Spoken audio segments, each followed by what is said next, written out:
friends, both new and old, welcome to this Thuds on Film podcast. This is the dulcet tones of Scott Morris, and I'm joined today by the reassuring baritone, I would say, of Drew Tavendale. Hello. And the frankly terrifying falsetto of Craig Eastman. There will be no pain. As always, answers on a postcard.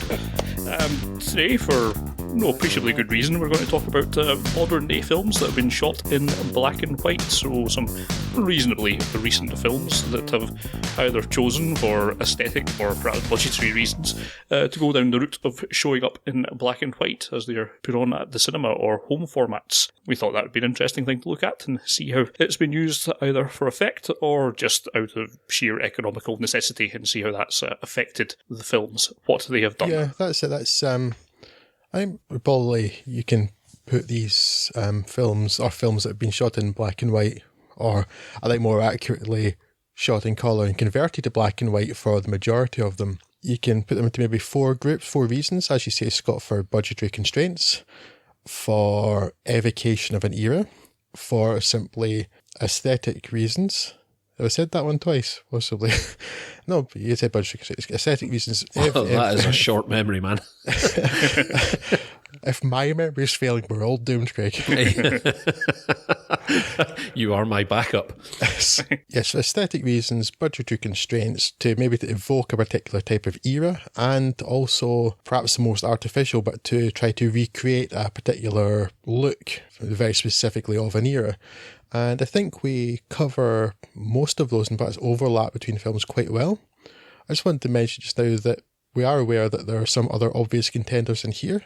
For instance, Clark's. Clark's comes into budgetary constraint. You have the likes of Control, which is a film we're all very fond of that would very much come under aesthetic reasons. It's a very artful film.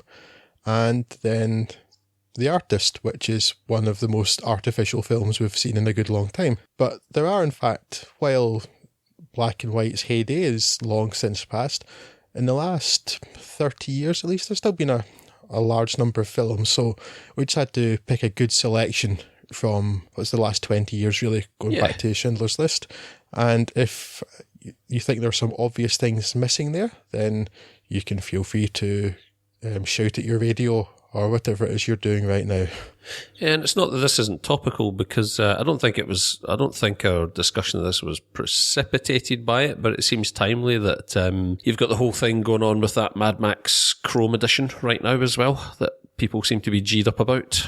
Yeah, I think Scott had mentioned that a while ago, but that was more, we'd already decided more or less to do this, and that was just something that was coming around at the same time. But yes, unlike a lot of our themed episodes, this isn't prompted by anything in particular. We're just a lot of films that we have regard for and happen to be in black and white. So don't look for deeper meaning in this one. No, you can. You'll just struggle to find it. Yeah. But we don't. If you want to, I'm not going to How discourage you you. spend your time is entirely up to you. Yes, futile as it may be, we cannot dictate. Well, we can, but we can't really make you listen because the cops tend to frown on that. But Yes. Shall we kick things off? So we'll start this off today with a look at Pie, Darren Aronofsky's 1998 debut film. Pie. Delicious Pie. It's a film that I think I'm always going to struggle to view dispassionately because, as we sort of touched on with some of our other favourite artists, it's one of these movies that I watched in sort of my relatively formative years of film viewing, and it's another one of these films that kind of pushes it at the envelope of what I'd considered a film could do at the time, which puts it up into the exalted company of the likes of Takeshi Kitano's Violent Cop and Shinya Tsukamoto's Iron Man, Tetsuo, that kind of stuff. So despite its unarguable weirdness, it's a film I'm hugely fond of. It's shot on a shoestring budget of about $60,000, which perhaps more than any other factor accounts for its remarkable look. It follows genius mathematician Max Cohen, played by Sean Collette, who's working on a theory that the stock market is a natural system, and like all natural systems, must have a pattern that you can find with the aid of his jury-rigged supercomputer Euclid. But Max's genius comes at a price, as he's plagued with crippling headaches that seem to be getting worse the closer he gets to his goal, along with a side order of unsettling hallucinations. His paranoia isn't helped by a mysterious corporate body that's surveilling him under the orders of Macy Dawson, Pamela Hart's character, and they're trying to bring him under their wing to benefit from his work, should he succeed. he's fending them off for now, but he has a chance meeting with Ben Schenkman's Lenny Meyer, a Jewish numerologist, who introduces him to the Kabbalah, the Torah numerology bonkerism that his cult of Hasidic Jews have been toiling away at. Max's interest is piqued when Lenny starts talking about their ultimate aim of finding a certain 216 number string, which happens to be the exact length of an error string that Euclid put out in his latest number crunching run, before giving one nonsensical stock pick and falling over on its face. Coincidence, as his mentor Sol Robeson, played by Mark Margolis, would have it, but it turns out that this wildly improbable stock price was correct. Being so close, he's finally won over by Macy's offer of an advanced classified computer processor, which Max uses to run through the Torah as a different dataset, again yielding a crashed computer and that 216-character numeric string that now can't be printed, with Max resorting to pen and paper before another crippling headache incapacitates him and has him passing out. And what follows in the final act is a dizzying chain of events, imagery and proclamations about the nature of the number that do not make a lick of sense, but nonetheless never fails to carry me along with them, despite their ludicrosity, all leading to the, by that point, seemingly obvious migraine control technique of a DIY trepanning with a power drill. As you do. Yes. As he did. It's a rare instance where a consistently overpowering visual and sonic assault on a viewer didn't just turn me off of the film completely, but instead drew me in. By the nature of this episode, we'll be talking a lot about visuals, I suppose, but particular mention must first be made of ex-Pop Will Eat Itself member Clint Mansell's pounding, driving score that provides a manic bassline for the film to dance jerkily to. It's incredible work, and it's the start of a great new career for him. The intensity is reflected in Sean Gallette's performance, which is commendably manic. The supporting cast largely do well with what we've got, also some characters are wildly underwritten, such as Samia Shoaib's next-door neighbour, Devi, who's also saddled with some of the clunkiest lines in the script and that I've ever heard, particularly science, the pursuit of knowledge. Like, terrible. However, they're all very much the support, and the spotlight's pretty firmly on Sean Gallette. The film is shot in black and white reversal stock, which is pretty difficult to work with, but it does give it a very high contrast, gritty, punchy feel that suits the tone of the film perfectly. Aronofsky says he was inspired by the graphic novels of Sin City, and it's interesting to see how close you can come to that in the camera, as opposed to the reams of digital manipulation route that Robert Rodriguez was forced down. I didn't know that. That's quite interesting, actually. I'm sure the wall of sound and the breakneck editing pace, along with some pretty esoteric subject matter, means that this is very much not a film for everyone. For want of a less slippery term, it's a bit too film school project-y for huge mass market appeal, but this certainly showcases the assured hand and attention to detail of Aronofsky right from the start of his career. So if you liked his later, more familiar films such as The Wrestler or Black Swan, Pi goes to show that there's a great reward in diving back into his back catalogue. Indeed. In fact, it was your good self who introduced me to Pi all those years ago, Scott, and it's not a film that I would even have remotely entertained watching had you not recommended it, and I'm very, very glad you did for all of the reasons that you have stated above. For me, the thing that works best about it, that as you say, the visuals and the score working in conjunction, and I don't know, it could well be something that puts a great many viewers off, but there's this wonderful sense of overbearing, sort of oppressive atmosphere that, you know, gradually tends towards this crescendo at the end of the film as Max loses grip on his sanity. Complements that absolutely perfectly. Like you say, it's a very film school aesthetic. It looks like it's been shot on, never mind, like 16 or 8mm film stock. It looks like it's been shot on, like, let's invent a new film stock. Let's have 1.5mm film stock. It's quite astonishingly grainy. Yeah. It really is, and ironically enough, it's probably a complete nightmare for modern encoding techniques. But it's perhaps counterintuitively, visually, it's incredibly rich for something that's been shot on that stock in that format. And it's kind of, I find it hard to imagine what this film would be if it weren't subject to that aesthetic. As you say, possibly, I mean, immediately only through budgetary necessity. But perhaps this sounds weird, but I can't imagine what Pi would be if it were a colour movie. Does that make sense?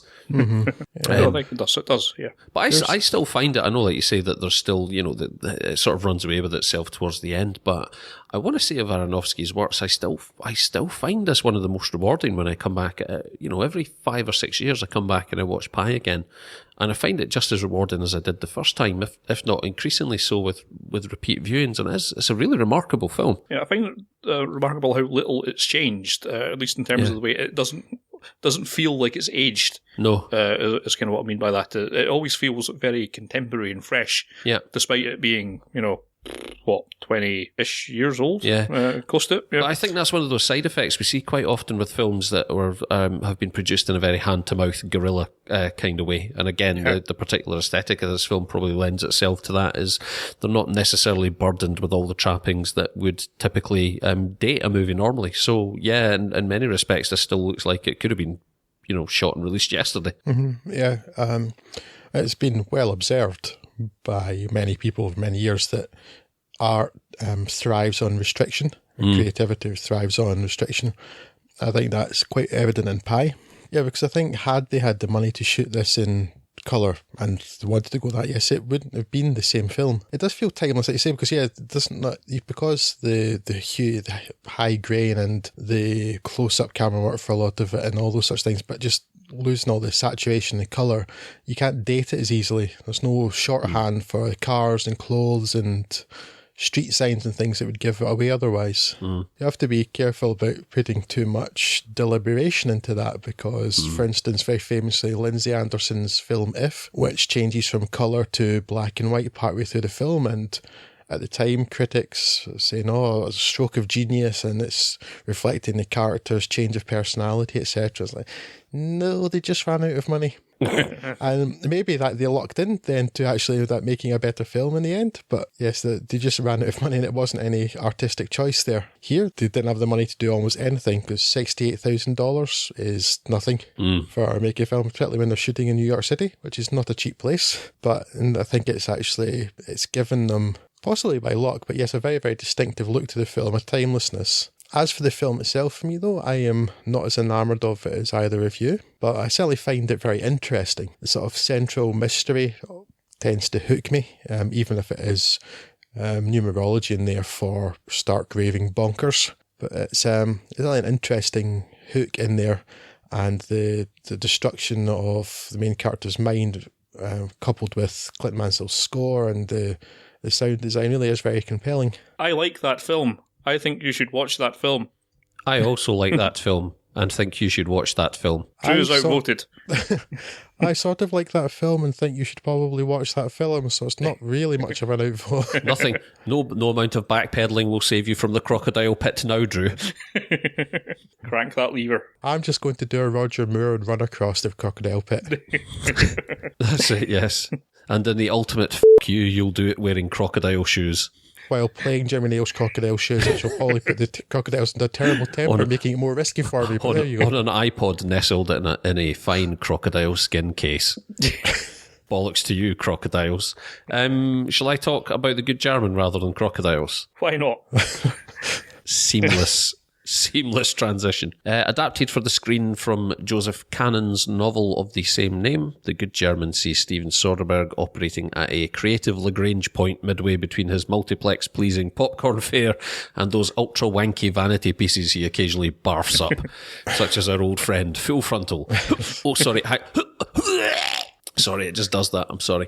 Taking place in 1945, George Clooney plays Jake Giesmer, an American journalist who has arrived in Berlin following the Allied victory in Europe with the intention of covering the Potsdam Conference. Whilst there, Giesmer becomes caught up in the murder of his driver, an opportunistic motor pool serviceman by the name of Tully, Toby Maguire, who has been using war-torn Berlin as a playground for monetary gain through prostitution and various black market activities. Conveniently enough, Tully has been pimping for a German Jew by the name of Lena Brandt, Kate Blanchett, who just happens to have been romantically involved with Jake, and whose husband Emil is a former secretary to one of Germany's top rocket scientists, Franz Bettmann. With the Americans and the Russians in a desperate race to secure Germany's rocket technology, Emil poses a threat in that he is to testify against Bettman in war court, meaning he risks rendering his former boss unemployable by the US military. Torn between his journalistic duty to expose Bettman's war crimes and the urge to secure safe passage out of Germany for his former lover, Geismar becomes embroiled in a dangerous game between the Russians and two wings of the US military, none of whom can be trusted and all of whom have their own opportunistic motives. Taking its inspiration from classic studio noir, such as, most notably, I suppose, Casablanca, The Good German is certainly an intriguing prospect on paper, an attempt to shoot a period movie using the technology of the respective era, meaning in this instance the movie has been shot through vintage prime lenses using incandescent light, boom microphones, studio backlot locations and rear projection, as well as employing such gimmicks as optical wipes and period stock footage. It's an immediately beguiling aesthetic, though fears that it may simply render proceedings kitsch are soon allayed by the sight of Tobey Maguire enthusiastically engaging a prostitute doggy style, followed swiftly by some thoroughly modern application of profanity and occasional physical and sexual violence that, while somewhat sanitised through the grayscale palette, are nonetheless markedly modern in how viscerally they are portrayed. If all of this sounds a little gimmicky, then you'd probably be right, though that in itself is not necessarily the problem with the application of this aesthetic. The Good German as a story has all the requirements for a very good thriller indeed, and in service of that story, the film's production design could very well have enhanced proceedings and lent the movie a unique style. Unfortunately, the impression I get is that the story has very much been selected in order to serve the aesthetic, and while it is initially very engaging, that infatuation Soderbergh clearly has with his quest for authenticity soon wears thin. In fairness to the cast, they are all clearly as game as Soderbergh, and little if any of the blame for The Good German's failure as entertainment can reasonably be laid at their feet. The fault lies in a script that affords little for the cast to do other than look alternately pensive, smouldering, and startled against varying angles of harsh lighting, with markedly less thought given over to fleshing out their characters than, for example, weighing up the optimal degree of glamour glow to apply to any given scene.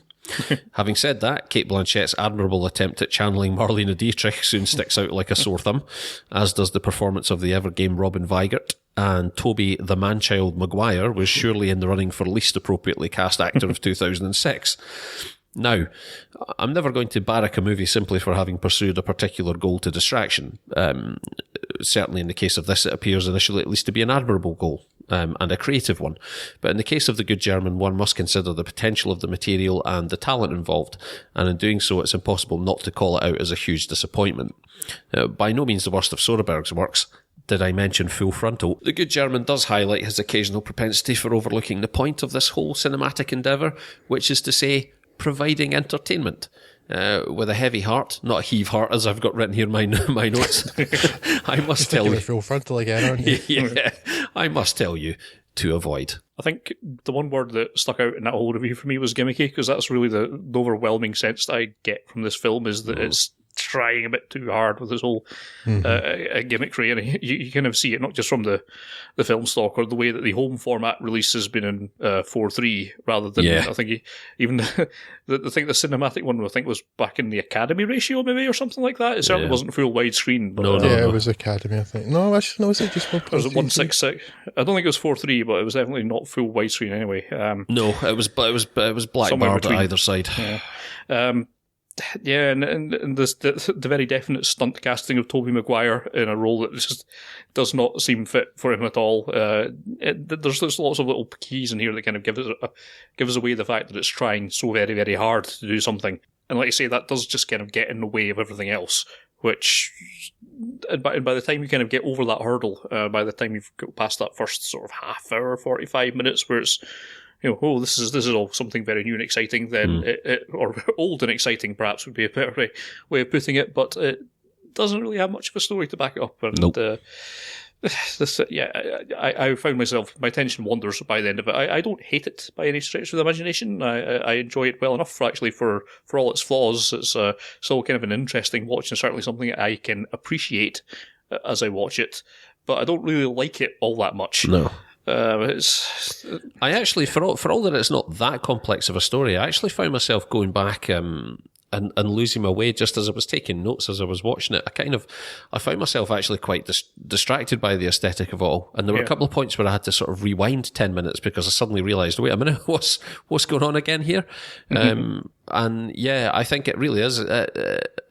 it really is a case of the aesthetic having been chosen first, and then everything sort of being shoehorned into that particular vessel. Yeah, I don't think it's necessarily a bad instinct. I think a few years before this, you had something called, I think it was Far From Heaven, which is a similar kind of idea. Didn't quite the aesthetic quite so much, but it's the same sort of thing of trying to tell a tale that could not be told by social and studio norms at the time, trying to do something, take a story that's a bit more edgy as or contemporary as you'd have it, and putting it back in those times.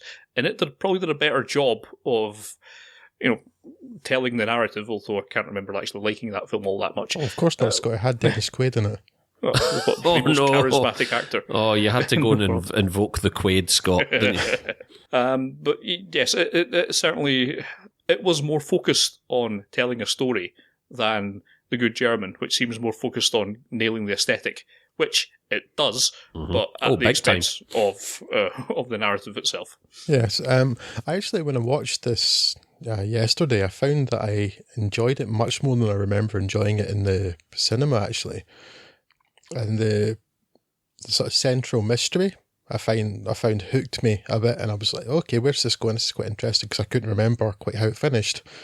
And then it just sort of peters out in a rather unsatisfying manner. What I will say, though, is for once, Cate Blanchett's accent isn't the most distracting thing in the film, which is something of a minor miracle. Yes, and Tobey Maguire's casting is an odd one. I know why. He was riding high on Spider-Man at the time. He was a big star, but he is inappropriateness. But yes, it does feel like you're saying, Craig, I think you too, Scott, that yes, they've decided on aesthetic and they've nailed it. It looks and sounds, and actually the sound is a bad thing because the score here is overbearing. Accurate to the time, but overbearing and unpleasant. It was nominated, I think. It was at least Oscar nominated, I think, for the score, which is kind of baffling. Score, absolutely, because it's horrible. I mean, it's accurate to so many films of that era, but it's not pleasant. No, it's that predictably brassy kind of. Very, very bombastic. Yeah, that's it. Yeah, very unsophisticated kind of orchestral stuff. Yeah, in terms of how it looks and sounds, though, it's accurate. But it does feel to, rather than, like you said, Scott, about wanting to tell a story that they couldn't tell in the way that the studio system, the Hays production code, etc., wouldn't have allowed them at the time, and society in general.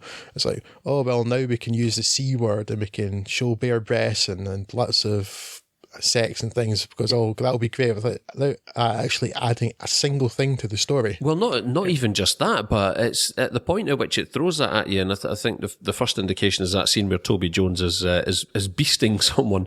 And Toby Jones, that would make Toby Jones, sorry. Toby Maguire, sorry. We'll talk about Toby Jones in another movie in a minute. Sorry, Toby Maguire beasting someone.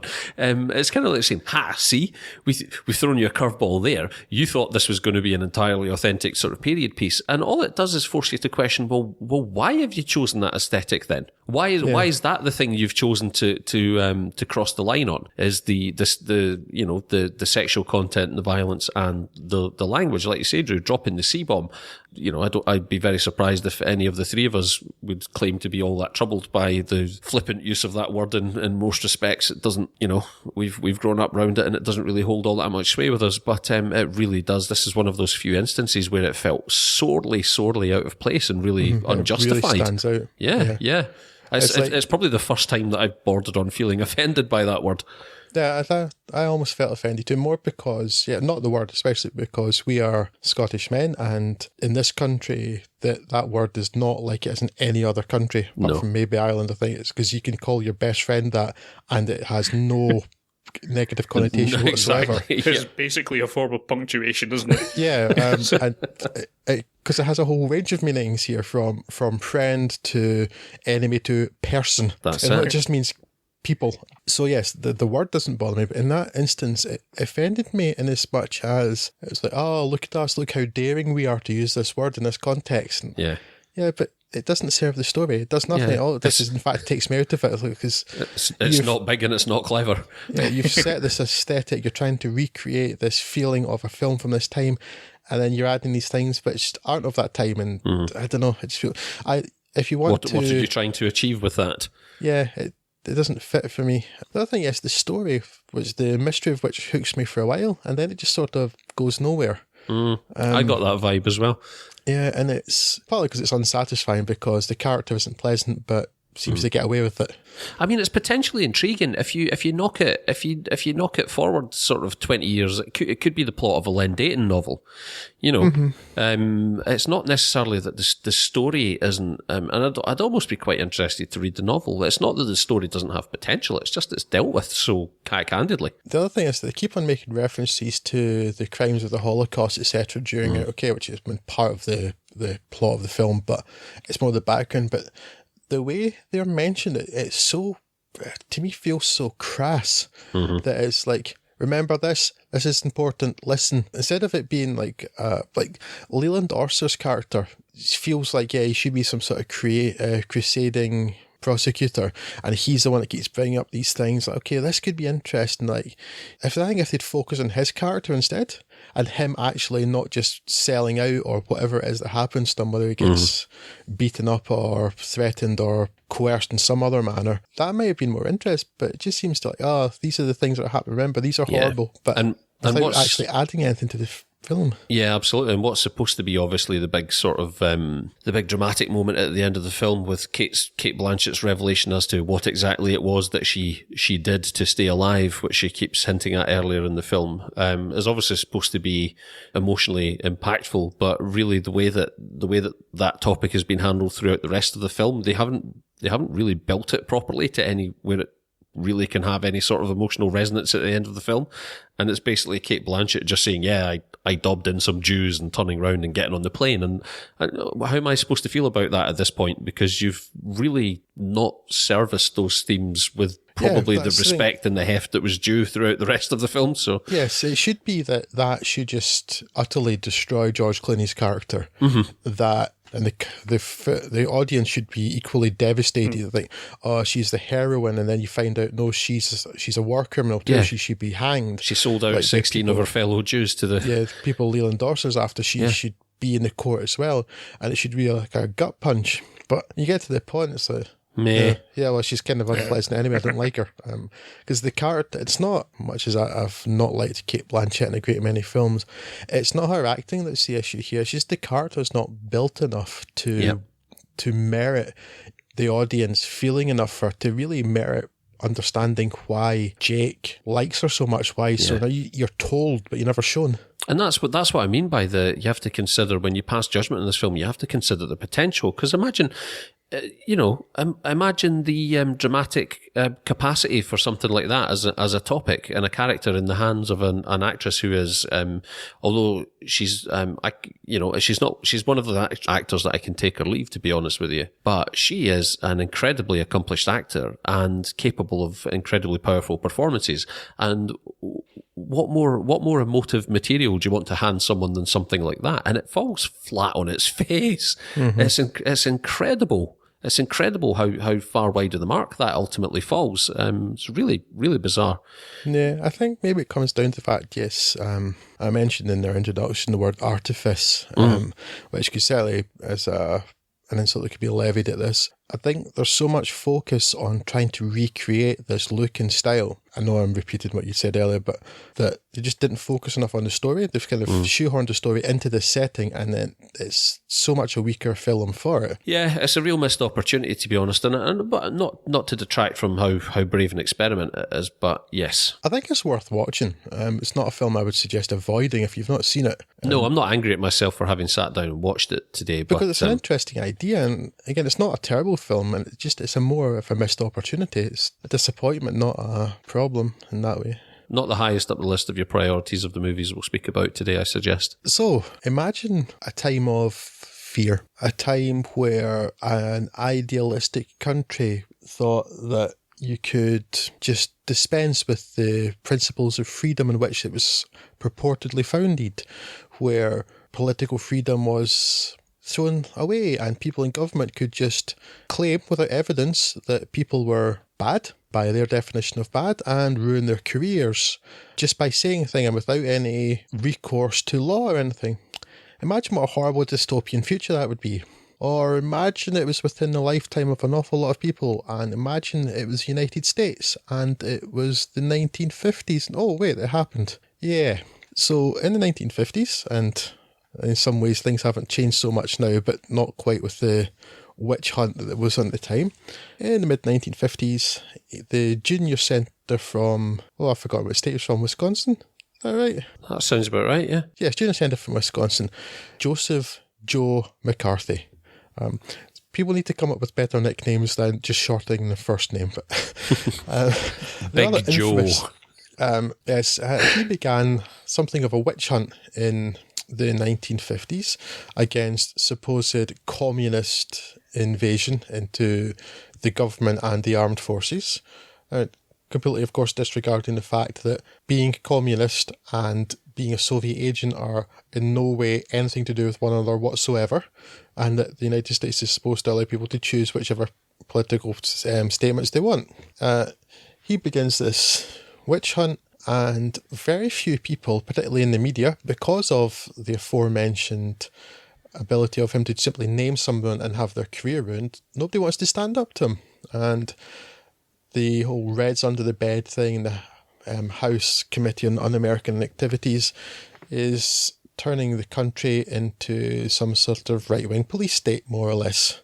One of the few people that stood up against this, though, was the CBS television journalist Edward R. Murrow, considered one of the greats of his profession of the 20th century. He and his CBS News program and news team stand up to Joe McCarthy, one of the few people to do so. And it's in this era and in this particular person that George Clooney's Good Night and Good Luck is set. And first of all, we get the story of an airman called Milo Radulovich, who the programme decides to defend because he has been accused with evidence that no one has seen. And they think that's not really on. This then leads to a direct attack on Senator McCarthy himself, and the film really tells the story of the struggles of the commercial pressures of a commercial broadcasting company and the integrity of journalism inside of that system. Their strong moral stance, the fear of being found out for anything in their past, however innocuous, the misconduct of the government and the military, and the fact that sometimes one man, admittedly with support, but the fact that one man or one person with a principled stance can actually make a difference. This is a film shot in black and white for the evocation of an era more than anything else this time. And it's really rather compelling. First of all, it has a towering central performance from David Strathairn. Doesn't it just? Who is astonishing as Edward R. Murrow. He's freaking amazing in this. This is one of those where I'm like, why wasn't David Strathairn just getting all the roles after this? I know. Yeah, because I think before this, I only really remember David Strathairn in Sneakers, the film where he played the blind guy in that film with Dan Aykroyd and Robert Redford. David Strathairn is so amazing in this that I genuinely thought maybe I should take up smoking just because David Strathairn makes it look so damn good. I don't know how he didn't win all the awards for this, because it just proves how wrong the Academy in particular is, the American Academy.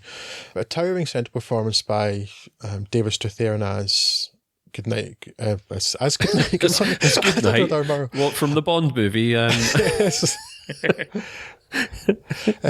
He doesn't look as good in a cocktail dress as her, though, strangely, but yes, because he did. Sorry, I got confused because we were talking about why didn't he get all the roles after this too, and then after that he popped up again in The Bourne Ultimatum, and I don't really remember seeing him an awful lot in between anything. No, not a great deal. Yes, so he is magnetic in this film. It has been criticised as being a hagiography of Edward R. Murrow, but for most of the things that I've read and understand is that it's reasonably accurate in terms of his politics and the stand against McCarthy. I mean, the interaction with the characters are necessarily dramatised and imagined, but it's this mesmeric central performance, this really enjoyable crusade against injustice, really. I mean, what the injustice is doesn't really matter. I was waiting on Scott dropping the C-bomb again. And then in this you have just a really appealing aesthetic. without feeling too artificial. It makes you think of that era more. Beautifully shot film, and some like truly iconic shots of Murrow reading the news on TV. Just some like closely cropped frames or nice low angles. There's beautifully composed, more like still photography than film. Some parts. Great support from the likes of George Clooney as Fred Friendly, and Frank Langella as the boss of CBS. Maybe Ray Wise as Don Hellenbeck isn't the best thing, but to be honest, that's maybe my fault because I can only ever think of Ray Wise as Leland Palmer. But it's really interesting. Yes, it's a populist film in some ways, and I think George Clooney's politics are perhaps portrayed a little. But again, with what was happening at the time, there's really not much of another side to it. There was what McCarthy was doing, and then there was what decent people would do. Yeah, exactly.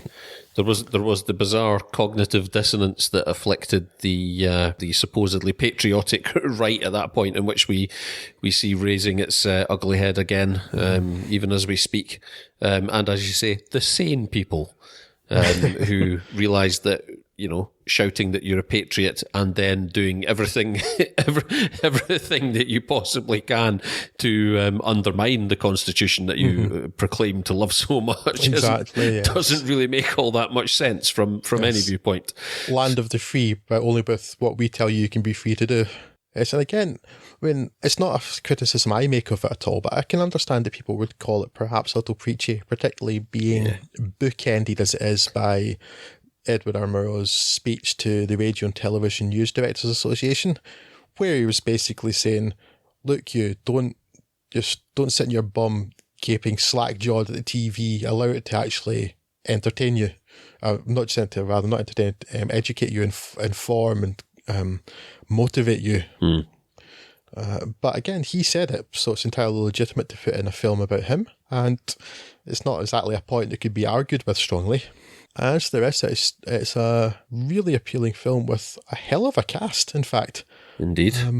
I even like a cast that includes the likes of Robert Downey Jr., who's relegated to third-string character, basically. But even if the rest of the film were bad, which it by no means is, it's worth watching simply for David Strathairn alone. He's phenomenal in this. Indeed. And I think probably of all the movies that we'll speak about here, certainly it gets my vote for the most successful implementation of the aesthetic in the service of the actual story. It's the one that stands out for me as the one that actually uses the dynamic range best. I think it's the one that's really taken advantage of the darks and the lights in this one. Oh, yeah. It's very beautifully shot, very attractively shot. Yeah, from beginning to end, it's lit to within an inch of its life. It's amazing. Yeah. And it helps too, the technical aspect.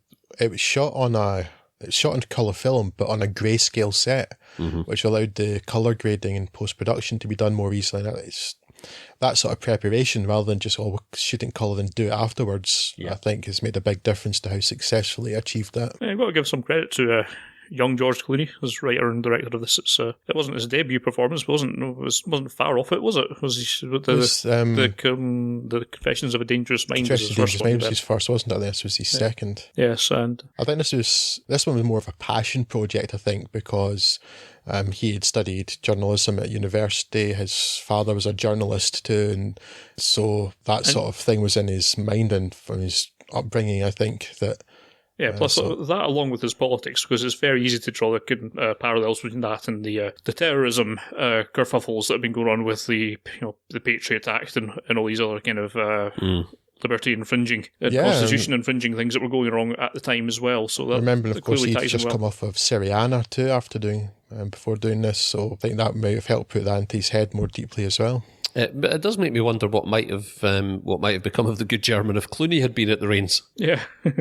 Rather than just in it, yeah. No, it's an incredibly engaging film, and not just for that amazing central performance, Drew, but that is certainly reason enough in and of itself for you to watch this. If for some reason you've been sitting on the fence on this one. Yes, I concur. Very, very enjoyable film. And I suppose, provided your politics lean a certain way, I suspect if they don't, then you may be a little bit infuriated by the author tracks going on. But you don't understand. The Reds were there. They were under our beds. So this brings us to Schindler's List. And I guess I should make a confession. Before preparing for this podcast, I hadn't actually seen Schindler's List. Not because I doubted in any way that it would be a very good movie, but because while I'm no World War II scholar, I'm quite aware of what the atrocities committed on the Jewish people by the Nazis, and the 3-hour explanation of that seemed to be a recipe for wrist-cutting. I'm pleased to see that my spidey sense is not altogether inaccurate on this one, as Spielberg's opus, probably Magnum, at very least Calippo or Cornetto, is indeed both very good and very depressing. Nazis were bad. Hitler was bad. Now, for those not familiar with this particular slice of Nazi madness, we travel to annexed Krakow, Poland, where the Jews are soon forced from their homes and crowded into a ghetto. Meanwhile, Nazi Party member Oskar Schindler, played by Liam Neeson, arrives with the intention of making money. After elaborately smoozing the ranking Nazis, he's allowed to open up an enamelware factory with a staff composed of Jews subject to forced labour. He quickly finds local official Itzhak Stern, Ben Kingsley, to take on the actual management of operations, as well as help finance the purchase of the factory, Schindler's investment terms being better than the Nazis' innovative total forfeiture current account. While initially Schindler seems more concerned with profits than working conditions, he at least turns a blind eye when Stern starts bringing in more workers to protect him from being sent to concentration camps. However, his attitude starts changing once Eamon Goeth, Ralph Fiennes' character, shows up to run the recently built labour camp. Quite aside from his charming character Peccadillo of arbitrarily shooting prisoners, his order to liquidate the Krakow ghetto, which is quite the charming euphemism for mass murder, marks the inflection point in Schindler caring more about his fellow humans than Reichsmarks. As the war rumbles on, and the conditions for the Jewish people get continually worse, Schindler continues to find ways to spare as many as he can from the horrors of the extermination camps, eventually going so far as to open the world's least productive munitions factory at his hometown in what's now the Czech Republic. He spends all of his money on colossal bribes to Goeth to relocate workers on the titular list to this new work camp, keeping some 1,000 people alive that otherwise would most likely have perished at Auschwitz. Given the subject matter, it is in no way an enjoyable film. Harrowing would be a more apt term. By the end of this, I was well and truly harrowed. Harrowed off my nut. Charming village, that. We can, however, find a great many things to appreciate. Stop making me laugh about the Holocaust, man. While there's not a bad performance on screen, of course it's Liam Neeson, Ralph Fiennes and Ben Kingsley that deservedly take the mindshare. The historical detail is remarkable and never looks anything other than completely convincing. Neeson, hard as it is to fathom now, was not a particularly familiar face back in 1993, except, of course, to those who'd seen Sam Raimi's thematically similar Darkman, or a few supporting roles, and he certainly gives a star-making performance here. He portrays well Schindler's heel-face turn, and the double act with Ben Kingsley swings between entertaining and touching on a time. Naturally, it's Ralph Fiennes' character who casts the bigger shadow, playing a character that would seem to be cartoonishly evil and entirely unbelievable were there not sufficient evidence to confirm that Eamon Goeth was indeed a murderous psychopath of the lowest order. And as a hateful avatar of evil, he's pretty compelling, particularly the scenes with his poor, tormented maid. Now, I don't know if this is the definitive Holocaust film, to be honest with you. It is, after all, a tale concerned with a small victory amongst the colossal, revolting extermination, but that's a story that's better told by history and documentaries rather than narrative fiction. Mm-hmm. This is, like the film's occasional use of colour, about finding some life and light amongst the dark and the death, regarding which, while that child with the red coat has become an enduring motif of the film, and focusing down to the plight of one innocent in particular can make it easier to understand the horrors than when applied to a mass of humanity, it's a little bit cheesy for my taste.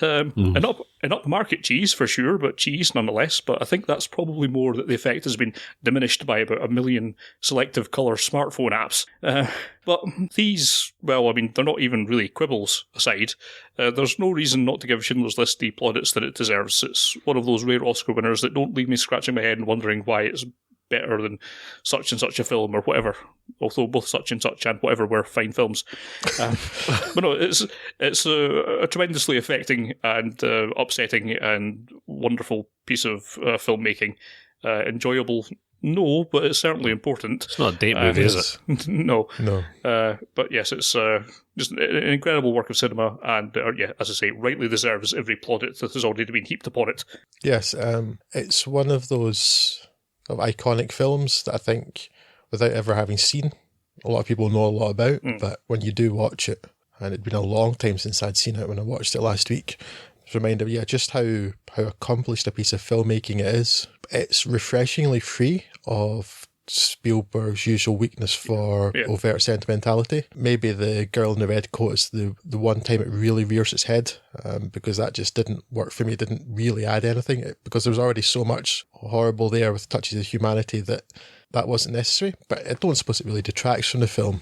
And what the film does have in spades, though, instead of sentimentality, is emotion. And it's not an easy watch, but it's a worthwhile film. It's a worthy film, but also not one of those worthy but dull ones, because it is intelligently leavened with humour throughout. Because it's not just look at all these horrible things happening. These are happening to people, and they're people who are foolish or bewildered or scared or trying to survive, and they're still keeping their sense of humour sometimes. All of those things just make it a more compelling film, because it's showing real people. And then when you see what's happening to these real people, that makes it all the more affecting. Although, to be honest, I'm not sure how much more affected you could be by the fact that this person looks a bit different, let's kill 6 million of them. But yes, Liam Neeson really was made into a star by this film. He's fantastic. For me, though, what unhinged and psychotic is Ralph Fiennes is, and his performance is fantastic. And the word you use, Scott, cartoonish, is spot on, because the is too much. It's like, this person can't be real, despite the fact that he was real. And Fiennes does a really good job of portraying him. For me, the standout performance is Ben Kingsley as Itzhak Stern. Ben Kingsley is a fine actor, but he has two modes. a well-regarded propensity to chew the scenery. Now, for some actors, great actors, full-on scenery chewing mode is actually when they're best, notably Daniel Day-Lewis. He very much is the king of that camp. I'd say it's Nick Cage. Yes, Cage. But and we know, Kingsley does have a broad range. Just look at him as Trevor in Iron Man 3. But yeah, his best performances for me tend to come when he is more calm and reserved. And as Itzhak Stern, he doesn't even speak so much, but he emotes so much just with his eyes and his facial expressions. That character is incredibly sympathetic, and it's just an absolutely stunning performance in an extremely well-crafted film. Schindler's List is obviously a monumental piece of filmmaking, with one or two minor caveats, which I think you've covered. But I haven't watched it since history class in high school. I'm not sure history class is necessarily where a piece of Hollywood filmmaking belongs, but this is probably as close as something like that is going to get to being legitimised by education. But yeah, for the reasons that you spoke of earlier, it's a film which, enjoyable is not the right word. It's a film that can be appreciated for its craft, and obviously for the central issues that it deals with. But for that reason, I've never felt compelled to come back and view it again, because obviously it is an incredibly overbearing topic, and it is even now with 70 years of hindsight, it's still quite difficult to parse what actually happened, and the fact that characters like Goeth found themselves operating freely within a framework that absolutely legitimised their psychopathy, for want of a better word. And it's still very, very difficult viewing, or rather, sorry, it was very difficult viewing at the time, and I suspect it would be just as difficult viewing now. And that side of humanity, I think, a lot like Private Ryan after it, although Private Ryan sort of tended more towards the some of the pitfalls of Spielberg's technique that you mentioned, Drew, or I think maybe both of you mentioned. But like Private Ryan after it, it's a film that I think probably everybody should watch. Yeah. But thereafter, I mean, there's only so many times I need to be reminded of how low we have stooped in the history of our species, and the Holocaust being perhaps, well, certainly within living memory, the most egregious example of it, but also historically still up there with easily up there in the top 5 acts of depraved humanity. So yeah, it's not something that I necessarily would ever consider coming back to to as a piece of entertainment. And I suspect, you know what, the next time I watch this film, it might be with my children. Yeah, I found that it wasn't so difficult to watch the last time, and I think part of that is just that while obviously what it's about is disgusting and shocking, having watched the excellent BBC documentary Auschwitz, Nazis and the Final Solution, that sort of thing, that I'm not inured to it, but it's maybe a bit less shocking because I've seen so many documentaries and films over the years that it takes the edge off it a little. I hope it doesn't make me sound like an uncaring monster. That's not the case. No, not at all. I mean, I feel broadly the same way, I think, again. But I think the touches of humanity in it do actually make it, I'm loath to use the word entertaining. It's not quite the right bearable. word, but it's not. Again, bearable sounds like it's a chore to watch, which it isn't. It's difficult to watch, but it's not a chore. It's rewarding. But the touches of humanity help a lot. The wee bits of humour. It's one of those films, and we've talked before about the strange creeping up of running times for even standard things like comedies nowadays, but this is one of those films that really merits its plus 3 hour running time. It doesn't feel like it either. The humanity helps there. And also, it does come in waves quite well, just in a way that really works your emotions, but it doesn't feel manipulative so much. When you have good, randomly executing people just because, he's bored, so he gets his sniper rifle out. And then you follow that up with the quite unbearably tense journey into the showers at Auschwitz. And the women have heard the stories about what happens in the showers, and they've held out their hair cut off and their clothes taken off, and they're screaming, they're terrified, and they go into the shower, and you just feel this horrible feeling of dread building up in you. And then the shower's turning on, and it's actually just a shower. And that is such a well-handled scene, because just as a viewer, when you find out that, you know that so many other people have died, but that these people who you've become fond of, you watching them in Schindler's factory during the film and in the ghetto, and then they don't die, and then the shower heads opens, and it's like there's this incredible sense of relief that just floods your whole body. You feel like you've scored a victory almost. Yeah, and in less accomplished hands, that's just not going to play. It's probably because you're never going to have got to quite that level of dread to have that incredible sense of relief afterwards. But yeah, it's just like Spielberg at the top of his game. He's a very, very good filmmaker who occasionally lets his sentimentality get the better of him. On occasion, he's an excellent filmmaker, and I think this is probably his finest work. He's an excellent filmmaker who occasionally makes Kingdom of the Crystal Skull. Yes, I think what we're saying, though, is that you should probably watch Schindler's List if you haven't. Yes, I definitely, to an extent, I regret not having seen it sooner, but at the same time, it is not something you're ever going to be in the mood to watch. I don't think. It's not something when after a hard day's work you get home, put your feet up and watch Schindler's List. Something you have to make a decision to watch a film like this. Yes, you have to bear very much in mind, make a very deliberate decision, but it's generally going to be rewarding if you do that. Absolutely, yes. To make that decision. So that gets us on to The Mist then. Something of an outlier on this list, much like your Mad Max : Fury Road : Chrome Edition : EX plus Alpha. The Mist is not strictly a black and white movie, albeit it was originally envisaged as such. Frank Darabont's first movie in 6 years, following 2001's The Majestic. Remember that? Nope, neither do I. The Mist was... I remember the name. That's yeah, it. Exactly. The Mist was adapted by the director from a Stephen King novella, the third occasion upon which he has proven wont to do such a thing. Refreshingly free of much in the way of exposition, the movie begins with a violent storm threatening to level a town in Maine. Oddly enough, I say that with supreme confidence, despite having no recollection of where this is actually set. But I'm going to gamble that it's probably somewhere in Maine. Would you like to know how your gamble has turned out, Craig? Yes. 100% correct. Hey. Who would have thought it? Won't earn me much on the accumulator. The morning after which a dense mist rolls in off the nearby mountains and envelops the whole area. Locals panicked by the storm and resultant power cuts have descended upon the local supermarket, and when the mist reaches said premises it becomes clear that this is no ordinary atmospheric suspension of water droplets. And I don't just mean that technically this isn't a mist, it's a fog, but apparently that name was taken. Yes, it soon transpires that there is something in the mist, We know this because a man with a bloodied face comes charging into the supermarket yelling, "There's something in the mist!"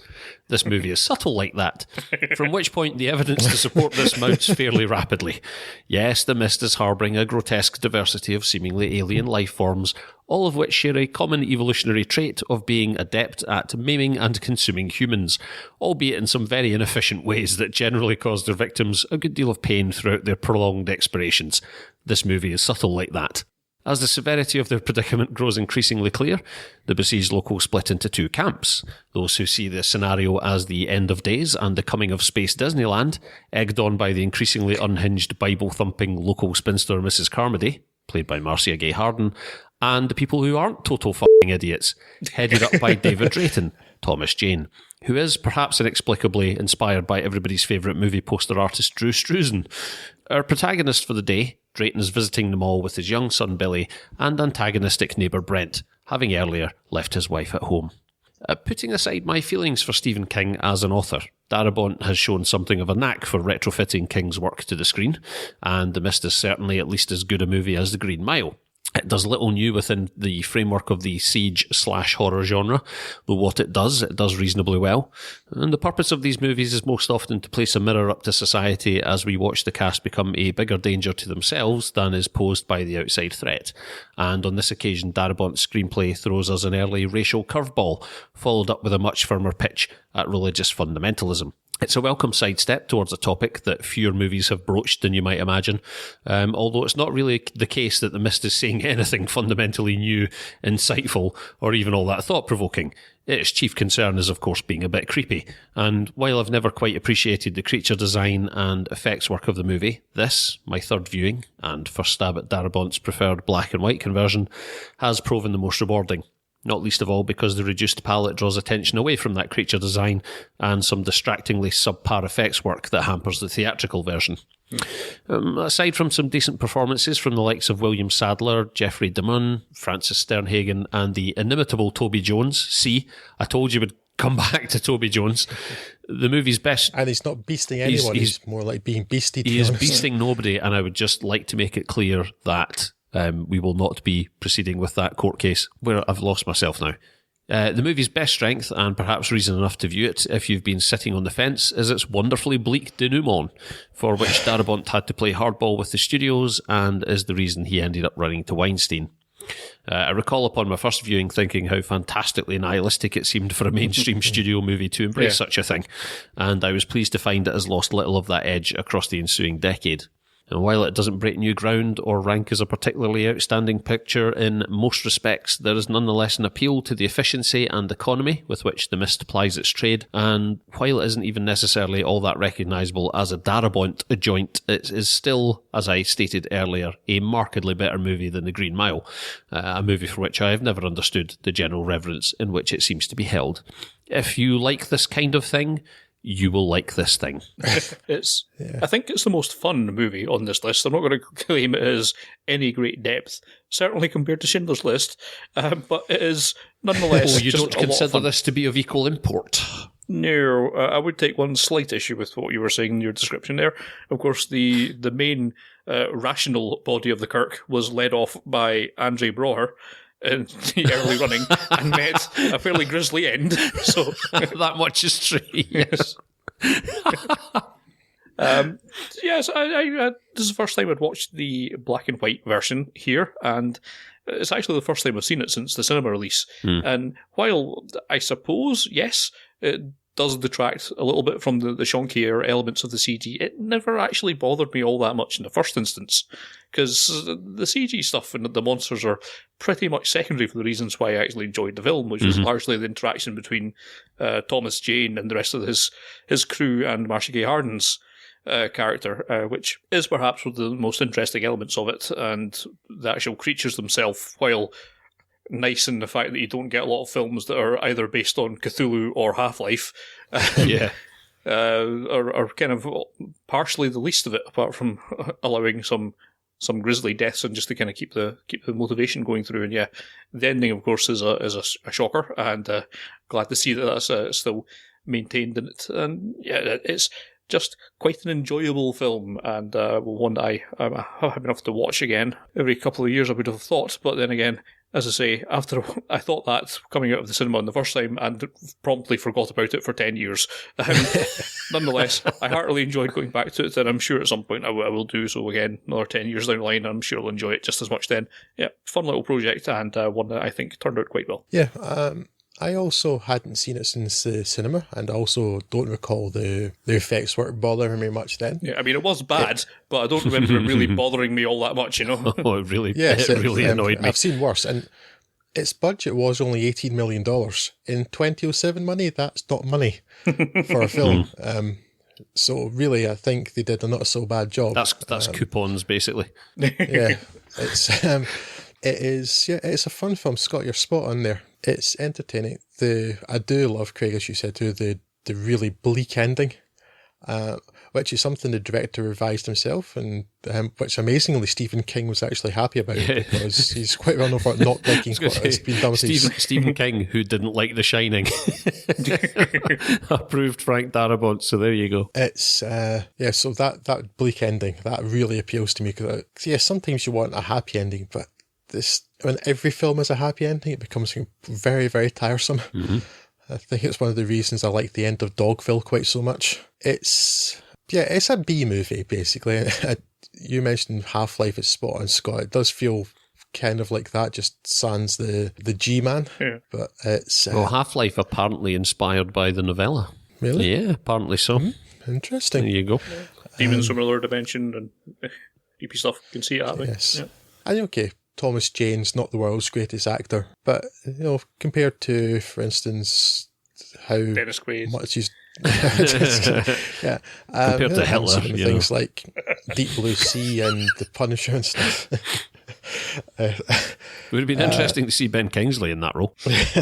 He's not the most accomplished actor, and you see him struggling under the weight of the more emotional moments, such as the ending, for example. But he just about gets away with it. Yeah, he does a passable enough job, and again, because it's a B movie, I'm willing to let him away with that. And but I don't want to second guess how anyone would react to being in that situation either.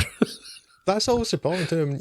Sometimes I look at a film and there's a couple of points in this where somebody is dying, and it always looks ridiculous. But then I catch myself and I find myself thinking, no, maybe it looks ridiculous because I'm used to seeing people die in film in a very specific way. I've not seen anybody die in real life because they've been shot or attacked by some sort of interdimensional demon monster.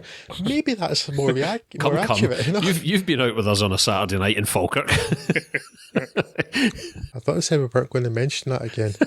There's no statute of limitations, the interdimensional portal, better known as Weatherspoons. Yeah.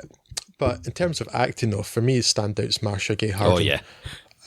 Who is, really, it's a stunning role, because to make me genuinely despise her character so much is incredible. She is truly, truly odious. And it is satisfying when Toby Jones shuts her up as well.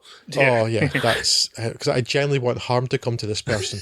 And when harm comes to this person, I cheered. Oh, yes, that was so satisfying. On, Toby! As for the black and white, this has been done. It was done on the Blu-ray and DVD release after the cinema release. It was something, though, that Frank Darabont had always wanted to do. He was inspired by the good German.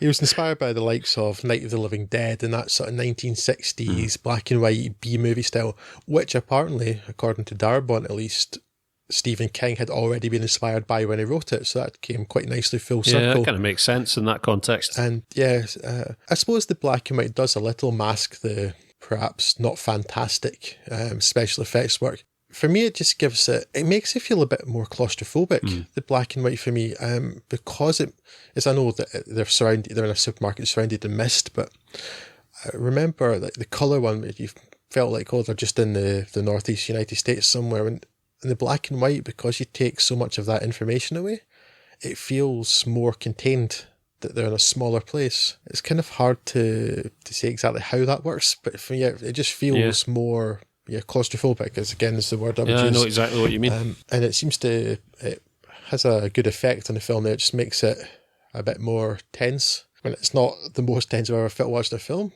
because, well, not just because I'd seen it before, but that sort of film doesn't tend to make me jump or anything like that, although when some disgusting insect the size of a dog hits against the window, yeah, I don't like that so much, but that's more my problem with insects. But yeah, it's something I kind of wish had been in cinemas in black and white, actually, to have let more people experience it, because I get the feeling that not many people will have seen it in black and white, even if they bought the DVD. Yeah. If it had been in cinemas only in black and white, I think it would have had a much greater impact, that style. Indeed. Oh, that's probably all we need to say about The Mist. I think so. It did a good job. So, while they were making the Hudsucker Proxy, the Coen brothers had seen a film which showed a bunch of haircuts from the 1940s, which is apparently the reason that they made The Man Who Wasn't There, which is the thinnest of reasons for making a film I've possibly ever heard. Is that a fact? Yes. What was this film? What was this film that they saw?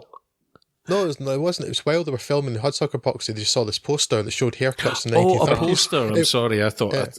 It wasn't even a film. It was just a poster with but that was enough for them to create this story of a 1940s California barber. Some of the posters these students have in their flats, And yet it's not down as an adaptation, really, so I don't know what was yeah, that. exactly.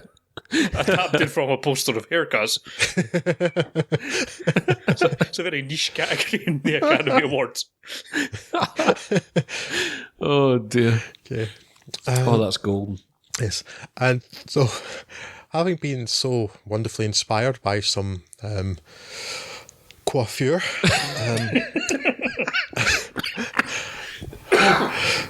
Coen brothers decided to make a 1940s style, modern day, set in the 1940s film noir, about a barber, as you do. You can never really accuse the Coen brothers of being straight down the line and predictable. The good hairman, if you will. Sorry. I won't. Sorry, but I won't. I'll get my coat. So, as for the plot of the film itself, it's 1949 in Santa Rosa in California. Billy Bob Thornton plays Ed Crane, a barber who doesn't really like to talk much, apart from a little voiceover in which he talks constantly. He is married to Doris, Frances McDormand, who's the bookkeeper of a department store, who's having an affair with Big Dave, played by James Gandolfini. And when the rather mild-mannered, quiet, largely invisible Ed finds this out, and then later finds out a way to advance himself by making money in the new dry cleaning world, he decides to blackmail Big Dave. And, well, in the way of most film noirs, that doesn't work out well, and everything more or less goes to hell in a handbasket. Yeah, in a slightly more quirky way in this one than most other noirs. Yes. Yes, indeed. When he is confronted by Big Dave, who's worked out that it's Ed that's blackmailing him, Big Dave ends up dead. Now, that is all fairly standard setup for a film noir. There's the betrayed man, the accidental death, that sort of thing. Nothing out of the ordinary there. But when you start adding in nascent dry cleaning technology, UFOs, a decidedly much more modern sounding defense attorney, UFOs again, because why not? And yes, a odd subplot about trying to kickstart the musical career of a friend's daughter. It's very much more Coen brothers and less traditional film noir. It is sort of accurately film noir and completely unlike it at the same time, which is quite an impressive feat, and part of the reason why Joe Coen won the Best Director award at Cannes when this was released. I don't think it's really good enough to be winning Best Director awards, but I certainly find it very entertaining. The voiceover switching, the duration which in so many films would bother me, is appropriate in a film trying to ape so much film noir, and it certainly looks the part. I mean, very, very standard type of coverage, long depth of field, the lighting very what feels very kind of ordinary, but in fact is spot on for the time period, and so it really looks the piece. Once again, they're working with Roger Deakins, and that's some of Roger Deakins' most uninspired work, but getting the nomination for the Oscar for Best Cinematography, probably valid just because he's done such a good job of convincing facsimile. Billy Bob Thornton is really entertaining, with the exception perhaps of Sling Blade, probably never been better. He is a sad, kind of pathetic person, but still manages to somehow be sympathetic despite all the things that happen to him. It's notable too for a performance from a very young looking Scarlett Johansson. And did I mention the UFOs? Because I had entirely forgotten about them, but I've decided that all films just need a person randomly believing UFOs for no good reason in them. And in fact, yes, now that I'm thinking about it, UFOs get mentioned all the way through, and I keep finding things like ashtrays that look like UFOs. The Coen brothers are, as I say, not in any way predictable, and they do like to put their own spin on things. It's weirdly, for filmmakers I like so much, it's not one of the films I would urge you to seek out as soon as possible if you've not seen it before. But for sake of Coen brothers completionism? Is that a word? Completiosity. Yes, for Coen brothers completiosity. That one's definitely cromulent. Thank you. It's worth checking out. Yeah, I don't know what more to say about that. It's perhaps one of the less remarkable films we've talked about tonight, because while it's evoking the era and trying to copy the style of the 1940s, it doesn't do it the same sort of hugely sort of accurate yet artificial way that The Good German does. Yes, it's good, but perhaps unremarkable. I find this film entirely inscrutable. I don't remember seeing it. I'm reasonably sure I saw it at the cinema, and I've not seen it since. I suspect you saw it with me, so yeah, I think so. So that's 15 years and basically forgotten pretty much everything about it. So I wasn't really expecting what I got when I sat down in front of it, because I remembered, this is a kind of neo-noir thing, but it's not a neo-noir, it's neo-noir comedy, and it's got this really inscrutable central character who doesn't seem to really care about anything, who seems to have almost no stakes in most of the film. I mean, even when he gets screwed out of his $10,000 that he'd been blackmailing Big Dave for to give to this huckster of a dry cleaning salesman, the great John Polito. Yeah, that doesn't seem to matter to him. He doesn't actually care, because he came into this money so easily. He was happy enough just to let it go. And why is there UFOs? Why do they keep showing up? What's going on? Why not, Scott? Why not? It's like it's sort of, the best I can come up with is it's kind of like the thought process that went into doing The Good German, except they're more easily distractible and keep going off and chasing shiny things.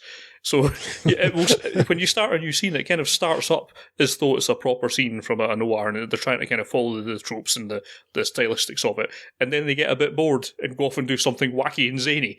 And then the next scene, it will snap back to being sort of a proper noir again, and then it will just start going off the rails in a different direction. It's a very weirdly structured and unique film. I probably enjoyed it more now than I did at the time, but it's just weird. It's a very strange film. You're saying about Billy Bob Thornton having no stakes in it.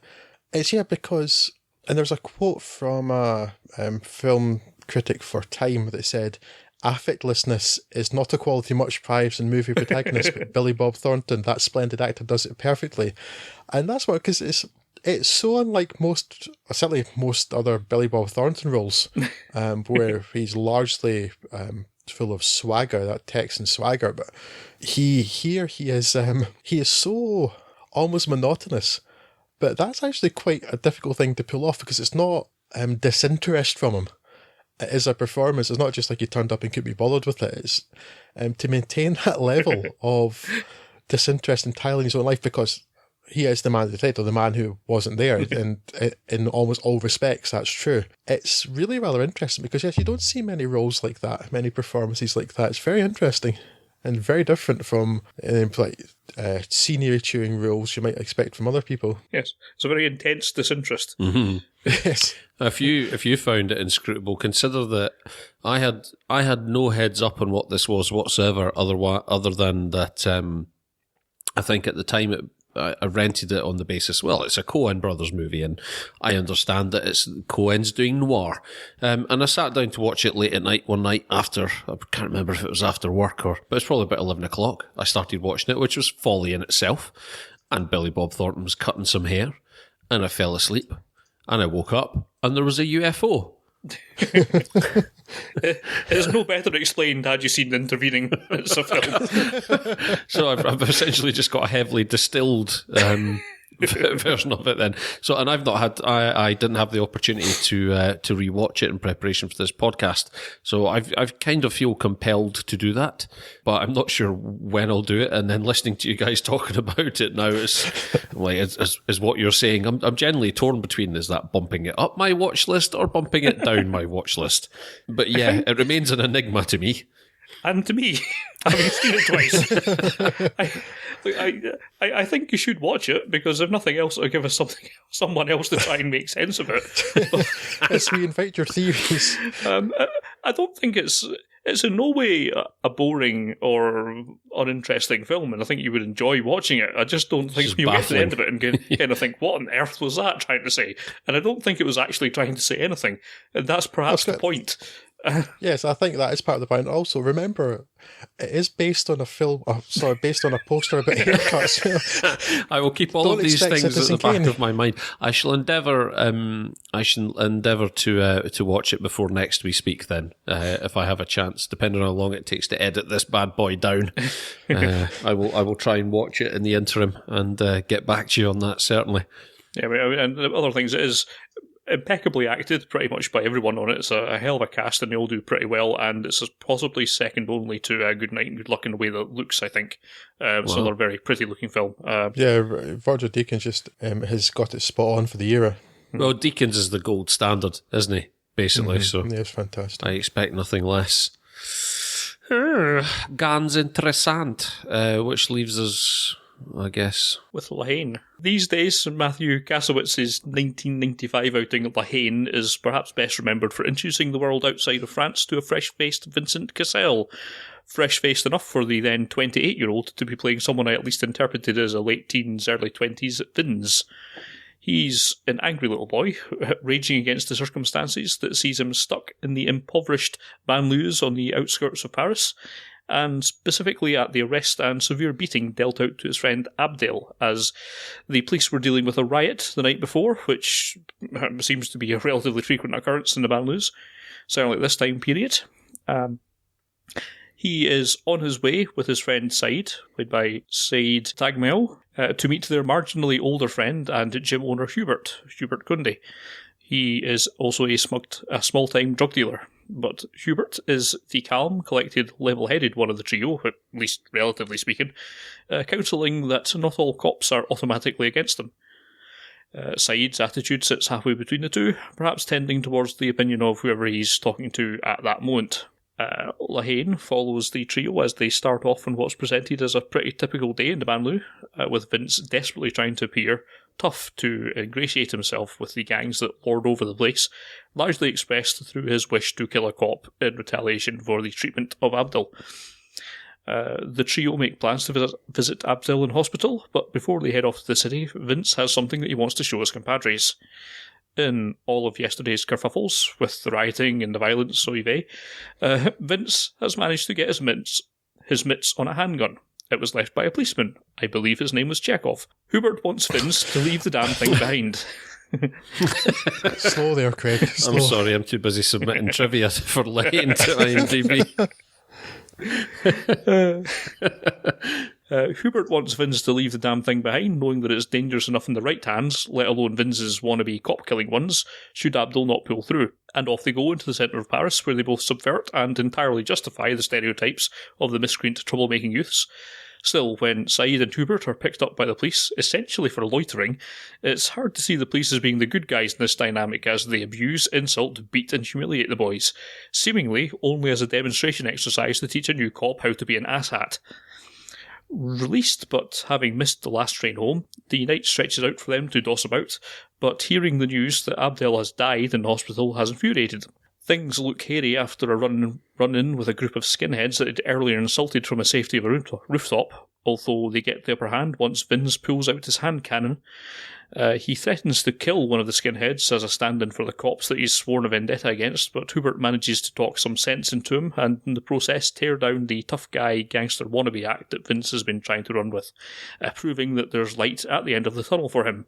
Unfortunately for Vince, as Half Man, Half Biscuit would tell us, the light at the end of the tunnel is the light of an oncoming train. And look away now if you don't want to hear the results. One of the more obnoxious cops shows up as they return home in the morning and, accidentally, shoots and kills Vince. Hubert, who'd earlier taken Vince's gun off him for safekeeping, pulls it on the cop. It fades to black. There's a gunshot. Who wins? Most likely, no one. It's a powerful ending, but a bit of a bolt from the blue. I'm sure it's not far off how you might expect this would end, given the first half hour or so, but I'd rather hope that it would subvert that expectation, given that it does a pretty effective job of developing the characters, at least certainly Vince's, over the course of the piece. It doesn't seem like his story should end this way, and not just because there's no reason whatsoever for the cop to do what he does, apart from as a means to force this ending. It's impactful. It's a bit drama bomby. Yeah. That last moment. Yeah, it kind of falls apart in analysis. I think it's kind of counting on you being out the door before you can think about it, because this really is the last, minute of film. Yeah, absolutely.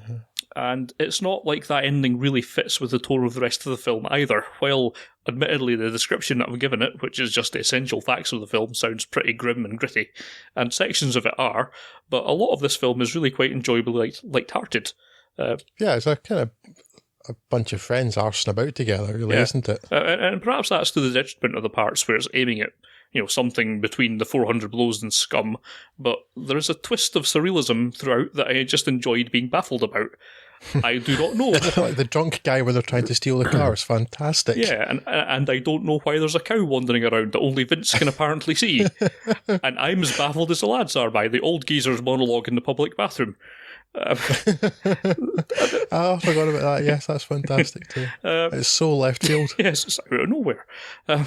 Matthew Kasovitz shows a lot of potential in the Haine, which does not appear to have been fully realised. One could argue that the definite plus that this film puts in his column in no way matches the minus of Gothica. But at least he's finding semi-regular work as an actor, notably appearing in certified Fuds on Film favourite Amelie. Okay. Sorry, Scott, before you finish, just when you mentioned Gothica, is Gothica the film with Halle Berry where says, I don't believe in ghosts, but the ghosts believe in you? In me, I think it was, but yes, yes. That's the one. Yes, okay, that's possibly one of the dumbest lines I've ever heard, so thank you for bringing that back to memory. So, is this the defining document of disaffected mid-90s French youth? As it's the only one I think I've seen, I suppose for me it is by default.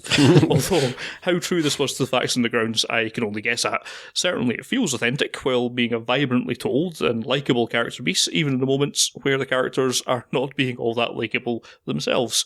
This is another one of the films that I hadn't seen before preparing for this podcast, and while it's not the obvious classic the way that something like Schindler's List is, I certainly enjoyed my time with this film and would be happy to recommend it to anyone looking for some urban commentary along with an absorbing little character piece. Yeah, it does do a good job of selling the idea of these disaffected youths. The anger and frustration and sense of unfairness and injustice and impotence in these characters, particularly Vince, is just so well portrayed.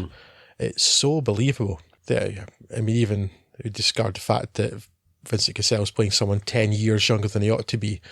That sort of feeling of, not teenage angst, but growing up where he's grown up and seeing what's happening on the estate where he lives and the things that are happening to his friends, his anger and all those other emotions feel authentic, believable and appropriate. And then but with the other bits, like you mentioned, Scott, with like the play between the friends and maybe disregard the cows, which is this film's UFOs, but it does make them rounded and human. And you realise that the people growing up in these estates aren't different from people anywhere else who've just been dealt a shitty hand.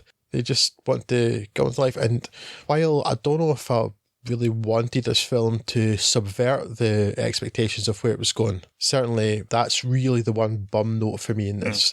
it's that something was going to happen with a gun. It seemed obvious, whether it was Vince himself going to do something or something was going to happen to someone, and that tension is there throughout. And it's really, it's almost unbearable at points, particularly when it gets to when Matthew Katovich himself appears as the skinhead that Vince can't bring himself to kill. And right building up to that, and this tension that something is going to happen because the friend has now died, and I'm like, oh right, okay, what's going to happen here? And then it goes to that bit of, oh right, okay, maybe everything's okay, and then it just, for me, undermines that a bit by just the manner in which what happens, because I don't know if it's, to me it looked like it was an accident. It seems to be, but it's so much of a drama bomb when that police officer's gun goes off. Yeah. It felt so inauthentic where everything else was believable. That felt forced. It feels very much dropped in. It doesn't feel like it belongs organically with the rest of the film at all, which is a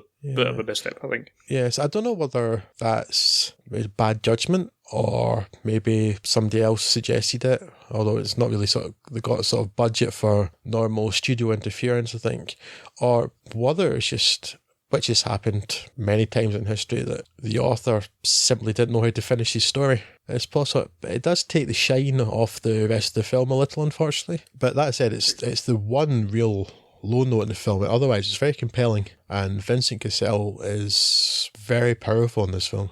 And does that conclude our broadcast day? We do have a couple of mentions on Twitter to bring to your attention. Cool. Our good friend Superfan, that we're super pleased to hear from, Matt Toller, at mtoller on Twitter, mentions, first of all, no Clarks. Well, no, for reasons we mentioned at the beginning. Talking about The Mist, he says, The Mist benefits quite a bit from its black and white treatment, if memory serves, but that's more because it masks dodgy CGI. Oh, hey! Thank you, Matt. He says, just rewatched Pi. Appropriately gritty and black and white, but I found it more of an artifact of Darren Aronofsky's promise as a director than anything, which is not an unreasonable thing to suggest. The first time I saw that tweet, I thought DA stood for District Attorney, and it confused me briefly, but it worked out in the end. And good night and good luck. I just wish David Strathairn showed up more often. That's mirroring your sentiments, Craig. Didn't seem to get his deserved promotion after Good Night and Good Luck. And we'd all agree with that one, I think. Yeah, definitely. And a bit of feedback from someone who isn't Matt, just to change things a little. Leslie Tavendale at Nibley_81 on Twitter said, Schindler's List is a very moving film. It is brilliantly acted, directed and written. It is a stunning piece of cinematography. I don't think you'll get any arguments here, Leslie. No. Nope. So mercifully, that brings us to the end of this one, Fuds on Film podcast. As always, please get in touch with us. Voice your views. Tell us why we are wrong, and we will graciously disagree with you on Twitter at Fuds on Film, on Facebook at facebook.com/fudsonfilm, or by the old standard of emails, that's podcast@fudsonfilm. And yes, so we'll be back on the 10th with a look at The Prestige and The Illusionist, so join us for that. But until then, I will bid you adieu. I have been Scott Morris, and I'm sure I will be joined in wishing you a good day by Drew Davendale. Hasta la próxima. And Craig Eastman. Always bet on black. You never really get enough Passenger 51 references into any podcast, can you? Passenger 57, but 57. Okay, close enough. I can't believe you forgot. Ta-da!